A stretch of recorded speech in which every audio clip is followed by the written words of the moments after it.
Hi friends, Karthik Deepa சீரியலில் ஒரு அட்டகாசமான ரிவ்யூ பற்றி தான் இந்த வீடியோவில் பார்க்க போகிறோம். அதுக்கு முன்னாடி நம்ம சேனலை சப்ஸ்கிரைப் பண்ணாதவங்க கீழே இருக்கிற சப்ஸ்கிரைப் பட்டன் கிளிக் பண்ணிவிட்டு பக்கத்தில் இருக்கிற பெல் ஐக்கனையும் கிளிக் பண்ணிடுங்க. சரி, வாங்க வீடியோக்குள்ளே போகலாம். இங்கே பார்த்தோன்னா நம்ம சாமுண்டீஸ்வரி ரேவதி நல்லபடியாக பொழைச்சி வரணுங்கிறதுக்காக இல்லத்தில் இருக்கிற குழந்தைங்களுக்கு சாப்பாடெல்லாம் கொடுத்து நம்ம ரேவதிக்காக ப்ரே பண்ண சொல்கிறாங்க. குழந்தைங்களும் ரேவதி நல்லபடியாக திரும்பி வரணும்னு அந்த இடத்துல ப்ரே பண்ணிட்டு இருக்காங்க. இன்னொரு பக்கம் கார்த்தி மயில் ரெண்டு பேரும் நம்பிக்கையோட மாறி கண்டிப்பாக இந்த இடத்துல தான் அவனுகள் மறைச்சி வச்சிருப்பானுகள் அப்படின்னு சொல்லிட்டு அவங்களும் ரொம்ப வேகமாக தேடிட்டு இருக்காங்க.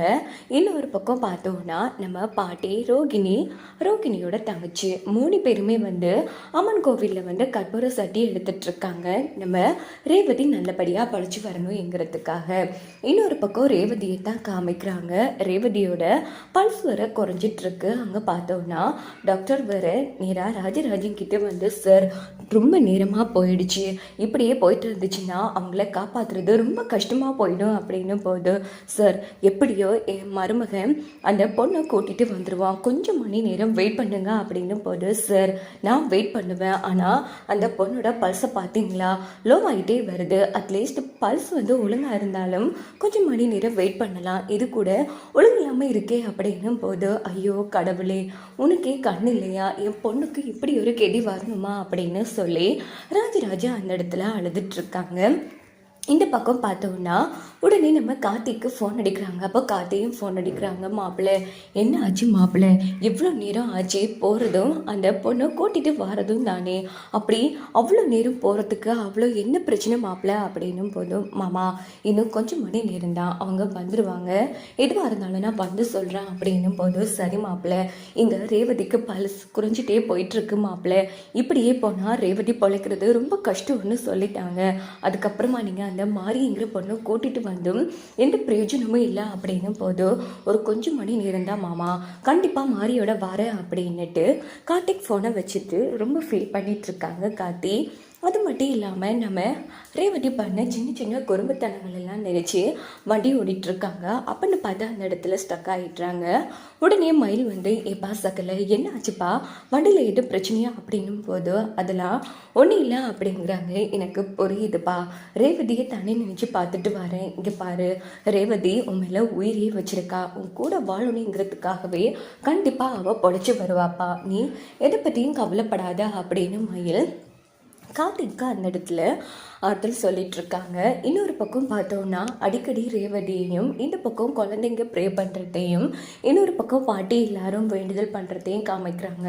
அங்கே பார்த்தோன்னா அம்மனோட அருளால், அதாவது கடவுளோட அருளால் ரேவதியோட பல்செல்லாம் சரியாக போகுது. ஸோ இதை பார்த்து நர்ஸ் ஓடி போய் நேராக டாக்டரை கூட்டிகிட்டு வராங்க. டாக்டரும் பார்த்துட்டு ரொம்ப சந்தோஷப்படுறாங்க. உடனே வெளியில் ஓடி இங்கே பாருங்கள், எவ்வளோ சீக்கிரம் அந்த மாரிங்கிற பொண்ணை கூட்டிகிட்டு வர முடியுமோ அவ்வளோ சீக்கிரம் கூட்டிகிட்டு வாங்க, ஏன்னா உண்மையிலேயே சொல்லப்போனால் உண்மையிலேயே மிராக்கிளாக இருக்குது, ஏன்னா அவங்களோட பல்ஸ் நல்லபடியாக இருக்குது அப்படின்னும் போது, ஐயோ கடவுளே என்னோட சாமுண்டீஸ்வரி என் அம்மாவோட வேண்டுதல்கள் வீணாக போகலை அப்படின்னு ராஜராஜா அந்த இடத்துல ரொம்ப சந்தோஷப்படுறாங்க. டாக்டர் என் மாப்பிள்ளை இன்னும் கொஞ்சம் மணி நேரத்தில் வந்துடுவார், கொஞ்சம் பொறுமையாக இருங்க அப்படின்னும் போது, பரவாயில்ல சார் இப்போ அவங்க பல்ஸ் நல்லா இருக்குது அப்படின்னதும் எல்லாரும் ரொம்ப சந்தோஷப்படுறாங்க.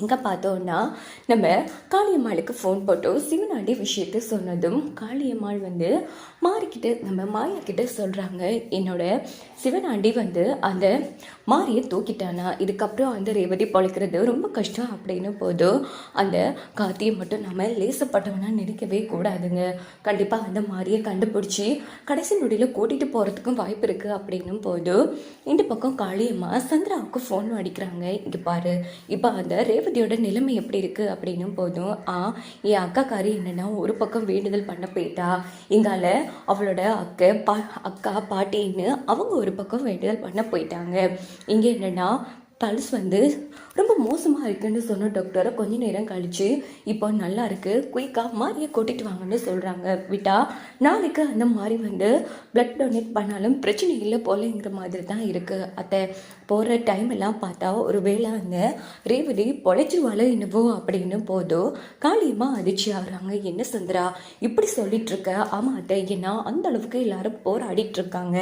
என்ன ஆனாலும் சரி அந்த மாதிரி மட்டும் இந்த பக்கம் வரவே கூடாது அப்படின்னதும், கவலைப்படாத சந்திரா, கண்டிப்பாக அந்த மாதிரி இங்கே வரவே மாட்டா. ஏன்னா என்னோட பிள்ளைங்க லக் பண்ணி வச்சுருக்கானுங்க அப்படின்னதும், சரிட்டு ஏதோனா அப்டேட் பண்ணுறேன் அப்படின்னுட்டு சந்திரா ஃபோனை வச்சிடுறாங்க. இந்த பக்கம் பார்த்தோன்னா நம்ம காளியம்மா அந்த ரேவதி பொழைக்கிறதுக்கு வாய்ப்பு இருக்குன்னு தான் சொல்கிறா. ஆனால் கண்டிப்பாக ஆப்ரேஷன் நடந்தால் மட்டும்தான் ரேவதி பொழைப்பா. அதுக்கு முன்னாடி அந்த மாதிரி அங்கே போகக்கூடாது அப்படின்னு காளியம்மா சொல்லிட்டு இருக்கா. எனக்கு என்னமோ நம்பிக்கை இல்லாமல் இருக்குது. கண்டிப்பாக அந்த காத்தி எந்த வழியிலேயாச்சும் அந்த மாதிரியை காப்பாற்றிடுவான். அதனால பேசாமல் அந்த மாதிரி கதையும் முடிச்சு அப்படின்னு போதும், என்ன பேசிட்டு இருக்க? இப்போ ரேவதி கேஸ்ல மாட்டிட்டு இருக்க, இன்னொரு கேஸ்ல மாட்ட போறியா அப்படின்னு போது, இப்போ அந்த மாதிரி உங்க பசங்க கையில தானே இருக்காங்க, அங்க வச்சு ரகசியமா முடிச்சுட்டு சொல்லுங்க அப்படின்னு போதும், ஆமா நீ சொல்றது சரிதான், அந்த காத்தி எப்படி எந்த ரூபத்துல வருவானே தெரியாது அப்படின்னுட்டு உடனே காளியம்மா சிவனாண்டிக்கு ஃபோன் போட்டு, இங்கே பாரு அந்த ரேவதி பொழைக்கிறதுக்கு வாய்ப்பு இருக்குங்கிற மாதிரி தான் சந்திரா ஃபோன் போட்டு சொன்னான். அது மட்டும் கிடையாது, அந்த காத்தி அந்த மாதிரியை தேடிட்டு இருக்கானா. ஒரு வேளை விடியறதுக்குள்ள அந்த மாதிரியை கண்டுபிடிச்சான்னு வச்சுக்கோ, அவ்வளவுதான், ஆப்ரேஷனும் நல்லபடியா நடந்து ரேவதியும் பொழைச்சிருவா. அதனால நீ என்ன பண்றனா, பேசாம அந்த மாதிரி கதையே முடிச்சிடு அப்படின்னு போதும் உடனே சிவனாண்டி, சரியத்தை சொல்லிட்டீங்கல்ல, நான் பார்த்துக்கிறேன் சித்தி அப்படின்னுட்டு ஃபோனை வச்சுட்டு உடனே முத்துவேலுக்கிட்ட விஷயத்த சொல்றாங்க. முத்துவேலு, சரிடா மாவனி, நம்ம ஆளுங்க கிட்ட சொல்லி காதோட கதை முடிச்சிடலாம் அப்படின்னு சொல்லிட்டு இந்த பக்கம் மாரியோட கட்டை வைக்கிறாங்க. உடனே மாறி டே ப்ளீஸ்டா என்னை கொண்டு விட்டுருங்க, இங்கே பாருங்க அந்த பொண்ணு பாவம், அவள் போராடிட்டு இருக்கா, எப்படியும் நான் அவனை காப்பாற்றணும் அப்படின்னு போதும், இங்கே பாரு நீ ரொம்ப லேட்டுமா, எங்களை மன்னிச்சிடு, உன்னை போட சொல்லி எங்களுக்கு ஆர்டர் வந்திருக்கு அப்படின்னும் போதும் மாறி அதிர்ச்சி ஆறாங்க. டே விடுங்கடா அப்படின்ட்டு தள்ளி விடும் போதும் கரெக்டாக நம்ம சிவனாண்டி மாறி கதையை முடிக்கலான்னு போகிறாங்க. அப்போது கார்த்திக் மயில் ரெண்டு பேருமே அந்த இடத்துக்கு சிவனாண்டி முத்துவேல் ரெண்டு பேரையும் அடி அடினா அடித்து அந்த இடத்துல துவம்சம் பண்ணிட்டு இருக்காங்க. இந்த பக்கம் மயில் மாறியை காப்பாற்றிட்டுறாங்க. அதுக்கப்புறமா பார்த்தோன்னா நேராக மாறியை கூட்டிகிட்டு கார்த்திக் கிளம்புறாங்க. இன்னொரு பக்கம் பார்த்தோன்னா நம்ம பாட்டியும் வேண்டுதலை முடிச்சுட்டு நேராக ஹாஸ்பிட்டல் வந்துடுறாங்க. இந்த பக்கம் சாமுண்டீஸ்வரியும் இல்லத்துலேருந்து வீட்டுக்கு வந்துடுறாங்க. என்னங்க இன்னும் மாப்பிள்ளை வரலையா அப்படின்னு போது, ஏமா உங்கள் வேண்டுதல்கள் எல்லாம் வீண் போகலை, நம்ம ரேவதியோட பல்ஸ் நார்மலாக இருக்குன்னு இப்போ சொன்னாங்க.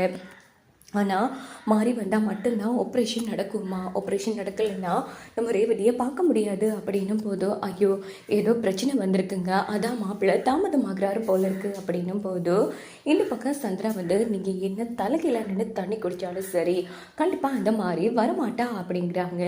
இன்னொரு பக்கம் பார்த்தோம்னா பல்ஸ் மற்ற லோவாக போய்கொண்டு இருக்கு. உடனே நர்ஸ் டாக்டர் அப்படின்னதும் எல்லாரும் இங்கே பதட்டப்படுறாங்க. அங்கே பார்த்தோன்னா ரேவதிக்கு அசைவே இல்லை. ஸோ அந்த இடத்துல மூச்சு பேச்சு இல்லாமல் இருக்காங்க. அப்படின்னு பார்த்து டாக்டர் கண்ணெல்லாம் எடுத்து பார்க்குறாங்க. உடனே நம்ம சாமுண்டீஸ்வரியெல்லாம் ஓடி டாக்டர் என்னாச்சு அப்படின்னு போது, இங்கே பாருங்கம்மா, இதுக்கப்புறமும் நாங்கள் வெயிட் பண்ண முடியாது, இனி எல்லாம் கடவுள் கையில் தான் இருக்குது, இன்னும் கொஞ்சம் தாமதமாகனா உங்கள் பொண்ணை காப்பாற்றுறது ரொம்ப கஷ்டம் அப்படின்னதும் எல்லாரும் சமாளிச்சு ஆகிறாங்க. ஸோ அதுக்குள்ளே மாறி வந்துடுவாங்க.